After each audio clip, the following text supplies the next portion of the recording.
Paano kung may lindol, bagyo, or nasa liblib kang lugar, tapos biglang nawala ang signal ng phone mo? Paano ka magte-text sa pamilya mo kung sira ang cell tower? Dito pumapasok ang bagong technology na tinatawag na satellite to mobile. And ngayon, Globe is working with Starlink para dalhin ito sa Pilipinas.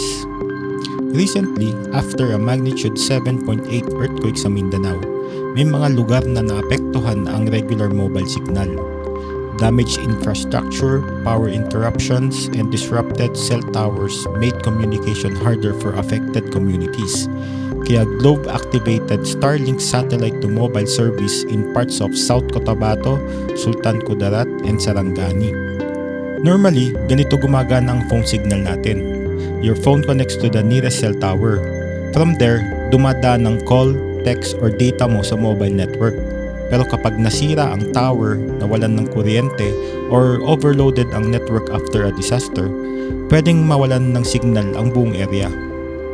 Ang satellite to mobile, simpleng explanation lang. Instead na umaasa lang sa nearby cell tower, your phone can connect through a satellite network when regular mobile signal is unavailable. Hindi ito yung traditional Starlink dish na nilalagay sa bubong. Phone mismo ang gagamit as long as compatible ang device, may active SIM, and nasa lugar ka ng may open sky. Think of it as an emergency backup connection kapag wala ng regular signal. Sa Mindanao emergency deployment, Globe said the service can help more than 700,000 Globe and TM prepaid subscribers.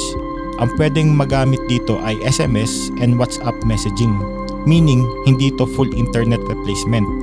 Hindi ito pang streaming, gaming, or video call. Ang purpose nito is basic communication para makapag-message, makahingi ng tulong, or makapag-update sa pamilya. Pero hindi lang ito pang emergency deployment. Sa Globe website, may dedicated page na rin sila for their planned Starlink satellite to mobile service. Target nito ang mga lugar na mahina or walang signal, like remote islands, mountains, sea travel, and disaster hit areas. Para sa Pilipinas, malaking bagay ito. Archipelago tayo. Maraming lugar ang mahina ang signal, especially sa bundok, coastal communities, farms, and islands. Pero hindi ibig sabihin nito automatic nang gagana agad sa lahat ng phones. Base sa Globe Starlink page, kailangan ng active Globe SIM, compatible LTE, 4G or 5G device, and nakasubscribe sa Globe Starlink promos. Kailangan din na sa outdoor area ka with visible sky. And according to Globe, kailangan din i-turn on ang data roaming para mag-work ang service. So, hindi to magic signal everywhere. May requirements pa rin. So, kung nasa affected area ka, importanteng maghintay ng official instructions from Globe.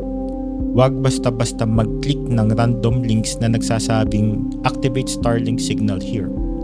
Kapag may bagong technology na ganito, siguradong may mga scammer na susubok gumamit ng fake links or fake registration forms. Always check official Globe channels or official advisories from your local government. So ang simpleng explanation, Globe and Starlink are working on a satellite to mobile service that can help phones send basic messages when regular cell signal is unavailable. Hindi ito replacement sa normal mobile network, pero malaking tulong ito during disasters and in remote areas. Kung may kamag-anak ka sa Mindanao or sa lugar na mahina ang signal, send this video to them. This is Ask Tozzy, practical tech and public service guides para sa ordinaryong Pinoy.